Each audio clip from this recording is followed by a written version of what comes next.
Hello സുഹൃത്തുക്കളെ, മാതാപിതാക്കളാണ് നിങ്ങളെങ്കിൽ തീർച്ചയായിട്ടും കേട്ടിരിക്കുന്ന ഒരു വീഡിയോ ആണിത്. നമ്മളെല്ലാവരും ടിനി ടോമിന്റെ മോനെ ഒരു ലഹരി കേസിൽ പിടിച്ചതായിട്ട് ഒരു വാർത്ത കണ്ടിരുന്നല്ലേ? മലയാളികളുടെ സ്വഭാവം അറിയാമല്ലോ.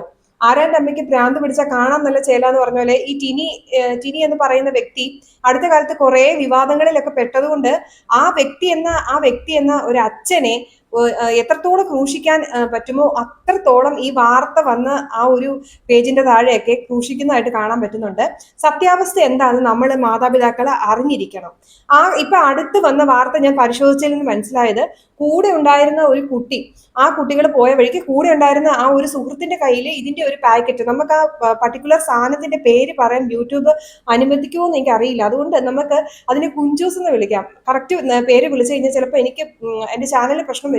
അപ്പൊ ഈ ഒരു കുഞ്ചൂസ് അടങ്ങിയ പാക്കറ്റ് സുഹൃത്തിന്റെ കയ്യിൽ ഉണ്ടായിരുന്നു എന്ന പേരിലാണ് ആ കുട്ടിയെ കൂടി പിന്നെ ഈ പറഞ്ഞ പോലെ പോലീസ് കൊണ്ടുപോയത്.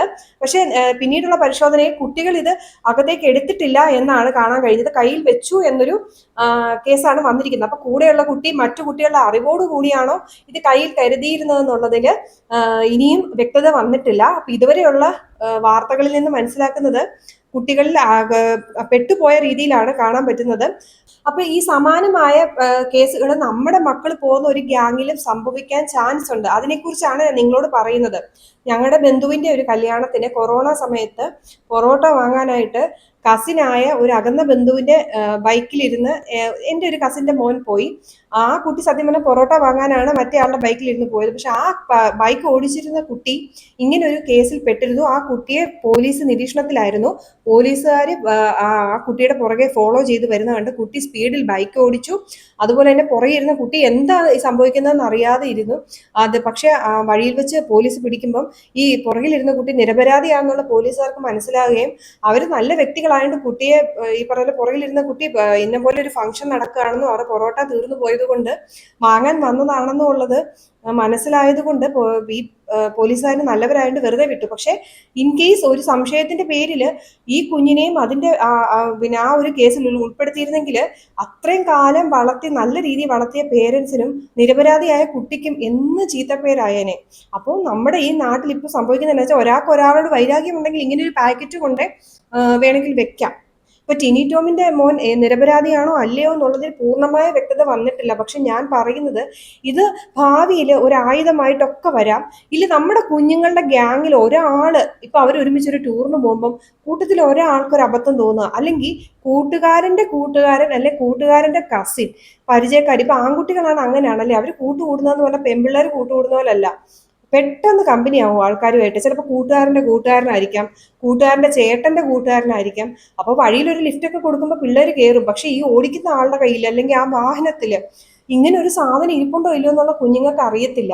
ഇപ്പൊ എന്റെ മോനാണെങ്കിൽ ജിമ്മിൽ പോയിട്ട് വരുമ്പോൾ ഞാനിപ്പം സംസാരിക്കുകയായിരുന്നു, വഴിയിൽ ആരെങ്കിലും ലിഫ്റ്റ് ഒക്കെ തന്നാലും വേണ്ട, നമുക്ക് ബസ്സിൽ തന്നെ വന്നാൽ മതി. കാരണം ഈ ലിഫ്റ്റ് കൊടുക്കുന്ന ആള് ഏത് രീതിയിലുള്ള വ്യക്തിയാണെന്ന് നമുക്ക് അറിയത്തില്ലെങ്കിൽ, പരിചയക്കാരനാണെന്ന് പറഞ്ഞാലും ഇത്തരം പാക്കറ്റോ കാര്യമോ കയ്യിലുണ്ടെങ്കിൽ ഉറപ്പായിട്ട് നമ്മുടെ കുഞ്ഞുങ്ങൾ നിരപരാധിയാണെന്ന് തെളിയിക്കാൻ സമയമെടുക്കും. ആ എടുക്കുന്ന അത്ര നാളും കുഞ്ഞ് ക്രൂശിക്കപ്പെടും ആളുകളുടെ കണ്ണില്.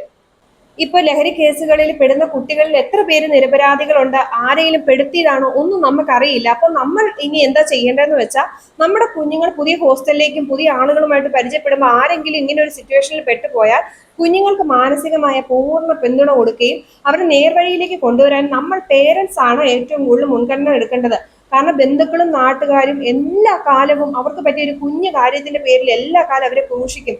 പക്ഷെ അവര് ഒരിടത്ത് ചെറുതായിട്ട് വീണു പോയാൽ തിരിച്ച് കൈപിടിച്ച് അവരെ ജീവിതത്തിലേക്ക് കൊണ്ടുവരേണ്ടത് കടമ നമ്മൾ പേരൻസിന്റെയാണ്.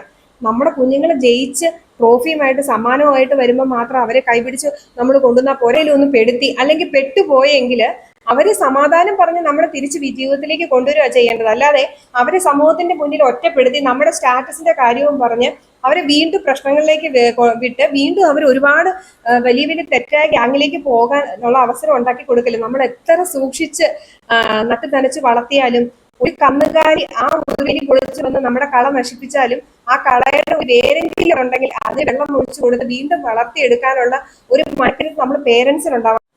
നമ്മുടെ മക്കൾ എപ്പോഴും അനുസരണയുള്ളവരായിട്ടും നല്ലവരുമായിട്ടും വളർന്നിട്ട് പെട്ടെന്ന് അവർ സ്വതന്ത്രരായിട്ട് ഒരു ഹോസ്റ്റലിലോ കോളേജിലോ പോകുന്ന സമയത്ത് അവർക്കൊരു അബദ്ധം പറ്റുമ്പം ഞാൻ ഇത്രയും കാലം നിന്നെ വളർത്തിയില്ലേ എന്നുള്ള കണക്കും പറഞ്ഞ് കുട്ടികളെ വേദനിപ്പിക്കാതിരിക്കുക, അവർക്ക് എവിടെയാണ് വീഴ്ച പറ്റിയതെന്നുള്ളത് നമ്മൾ മനസ്സിലാക്കുക, അവർക്ക് സപ്പോർട്ട് കൊടുത്ത് അവരെ എങ്ങനെയാണ് ജീവിതത്തിലേക്ക് തിരിച്ചു കൊണ്ടുവരേണ്ടത് നോക്കുക. കാരണം നമ്മുടെ നാട്ടുകാരെല്ലാ കാലത്തും ബന്ധുക്കളാണെങ്കിലും എല്ലാ കാലത്തും പറയും പണ്ട് പറ്റിയ തെറ്റ് വീണ്ടും ഓർമ്മിപ്പിച്ച് അവരെ ക്രൂശിക്കുകയൊക്കെ ചെയ്യും. പക്ഷെ നമ്മുടെ പേരൻസ് എപ്പോഴും അവരെ സപ്പോർട്ട് ചെയ്യണം.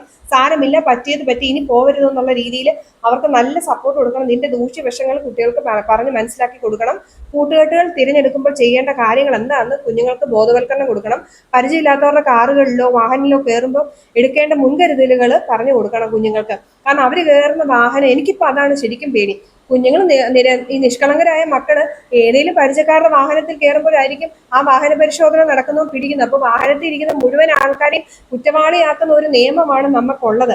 അപ്പോൾ എനിക്ക് ബഹുമാനപ്പെട്ട നീതിപീഠത്തോട് പറയാനുള്ളത്, ഇങ്ങനെ പെട്ടുപോകുന്ന കുഞ്ഞുങ്ങളും ഉണ്ട്. അപ്പോൾ അവർക്ക് വിദഗ്ധ പരിശോധന കൊടുത്ത് എത്രയും പെട്ടെന്ന് കുറ്റവിമുക്തരാക്കുക. അവർക്ക് അവരുടെ പേര് പുറത്തേക്ക് വിടുന്നതിന് മുമ്പ്, ഇപ്പൊ ടിനിയുടെ മോന്റെ തന്നെ പേര് പുറത്തേക്ക് വന്നത് ആ കുട്ടി നിരപരാധിയാണോ അല്ലയോ എന്ന് തെളിയിക്കുന്നതിന് മുമ്പേ. അപ്പൊ എനിക്ക് ബഹുമാനപ്പെട്ട നീതിപീഠത്തോട് പറയാനുള്ളത്, കുഞ്ഞുങ്ങൾ നിരപരാധിയാണോ അല്ലയോ തെളിയുന്നതിന് മുമ്പ് അവരുടെ പേരും വിവരങ്ങളും വിലാസങ്ങളും അവരുടെ പേരൻസിന്റെ പേരും ഒക്കെ ഇങ്ങനെ പബ്ലിസിറ്റി കൊടുക്കുന്നത്, ഇപ്പൊ അതിലൊരു നടപടിയോട് എന്തെങ്കിലും ഒരു തരത്തിലൊരു റെസ്ട്രിക്ഷൻ വെക്കണമെന്നുള്ളതാണ് എനിക്ക് പറയാനുള്ളത്. ടിനി ടോം എന്ന് പറയുന്ന വ്യക്തി ഈ ഇടയ്ക്കെല്ലാം ലഹരിക്കെതിരെ സംസാരിച്ച ഒരു വ്യക്തിയാണ്. സിനിമാ ഫീൽഡിൽ നടക്കുന്ന ലഹരി ഭയന്ന് താൻ കുഞ്ഞിനെ സിനിമയിലേക്ക് കൊണ്ടുവരാൻ താല്പര്യപ്പെടുന്നില്ല, മകനെ സിനിമയിലേക്ക് കൊണ്ടുവരാൻ താല്പര്യപ്പെടുന്നില്ല എന്നൊരു അച്ഛൻ അഭിപ്രായപ്പെട്ടതിന്റെ പേരിൽ ആ അച്ഛൻ ഇപ്പം സാമൂഹിക മാധ്യമങ്ങളിൽ ക്രൂശിക്കപ്പെട്ടുകൊണ്ടിരിക്കുകയാണ്. ഒരു അച്ഛൻ മകന് കൊടുക്കുന്ന കരുതലല്ലേ അത്? അയാളുടെ മിമിക്രി എന്തോ ആയിക്കോട്ടെ, അയാൾ ഉണ്ടാക്കിയ വിവാദങ്ങളോ അല്ലെങ്കിൽ അബദ്ധവശാൽ പറഞ്ഞ കാര്യങ്ങളോ ഫേസ്ബുക്ക് പോസ്റ്റുകളോ അല്ല ഇവിടെ നമ്മൾ ചർച്ച ചെയ്യേണ്ടത്. അദ്ദേഹം ലഹരിക്കെതിരെ ഇറങ്ങി ഈ സിനിമാ ഫീൽഡിൽ ഇപ്പൊ സജീവമല്ലെങ്കിൽ പോലും ഒരു സെലിബ്രിറ്റി എന്ന നിലയ്ക്ക് പല സ്കൂളുകളിലും പലയിടത്തും എൻ്റെ മക്കൾ പഠിച്ച സ്കൂളിലും ഒക്കെ വന്ന് അദ്ദേഹം ലഹരിക്കെതിരെ സംസാരിച്ചിട്ടുള്ള വ്യക്തിയാണ്. അപ്പൊ ലഹരിയുടെ ദൂഷ്യവശങ്ങളെ കുറിച്ച് പല ഇന്റർവ്യൂവിലും പറഞ്ഞിട്ടുള്ള വ്യക്തിയാണ്. ആ വ്യക്തിയെ ഒന്ന് അടിച്ചമർത്താൻ കിട്ടിയ ഒരു അവസരം എങ്ങനെയാണ് മലയാളികൾ യൂസ് ചെയ്യുന്നതെന്നുള്ളത് കമന്റ് ബോക്സ് കാണുമ്പോൾ നമുക്ക് കഷ്ടം തോന്നും. നിങ്ങൾ ഓരോരുത്തരും വിചാരിക്കണം, കർമ്മ ഈസ് എ ബൂമറാങ്. നാളെ നമ്മൾ ഒരാളെ ക്രൂശിച്ചാൽ തിരിച്ച് നമുക്ക് സംഭവിക്കാനുള്ളതേ ഉള്ളൂ.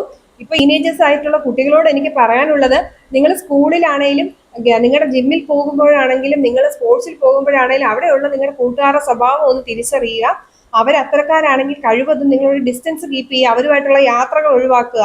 നിങ്ങൾ അവരോട് മിണ്ടുന്നതിനോ അവരെ ഒറ്റപ്പെടുത്തണോ എന്നല്ല പറയുന്നത്. ഇത്തരക്കാര് യാത്രകൾക്കൊക്കെ വിളിക്കുമ്പോൾ കഴിവതും ആ ഒരു ഗ്യാങ്ങിൽ നിന്ന് മാറി നിൽക്കുക. അവർക്ക് പറഞ്ഞു കൊടുക്കാനുള്ള അത് റിപ്പോർട്ട് ചെയ്യേണ്ട ഒരു കേസാണെങ്കിൽ നിങ്ങൾ എങ്ങനെയും നിങ്ങളുടെ സ്കൂൾ ടീച്ചേഴ്സിനെയോ അല്ല ആരെയാന്ന് വെച്ചാൽ കണ്ട് നിങ്ങൾ റിപ്പോർട്ട് ചെയ്യുക. നിങ്ങൾ കണ്ണടച്ച് വിടുമ്പോൾ അത് നിങ്ങൾക്ക് നേരെ വരാവുന്ന ഒരു വലിയൊരു പ്രശ്നമാണ്. പല സ്കൂളിലും ഇങ്ങനത്തെ കേസുകൾ പിടിക്കുന്നുണ്ട്. പക്ഷെ സ്കൂളുകൾ ആ സ്കൂളിന്റെ പേര് വെളിപ്പെടുത്താതെ തന്നെ കാര്യങ്ങൾ രഹസ്യമായിട്ട് ഡീൽ ചെയ്യുക. കാരണം നമ്മൾ ടീച്ചിങ് ഫീൽഡിൽ ഉണ്ടായിരുന്നതുകൊണ്ട് നമ്മൾ ആ സമയം പഠിപ്പിക്കുമ്പം പലയിടത്തുനിന്നും പല ന്യൂസുകളും കേട്ടിട്ടുണ്ട്. അപ്പം എല്ലാ പേരൻസും ഒന്ന് കരുതിയിരിക്കുക, കുഞ്ഞുങ്ങളോട് കാര്യങ്ങൾ പറഞ്ഞ് മനസ്സിലാക്കുക. അവർ കൂട്ടുകെട്ടുകൾ എങ്ങനെയുള്ള കൂട്ടുകെട്ടുകളാണെന്നുള്ളത് നമ്മൾ എപ്പോഴും കുഞ്ഞുങ്ങളുമായിട്ട് ചർച്ച ചെയ്യുക.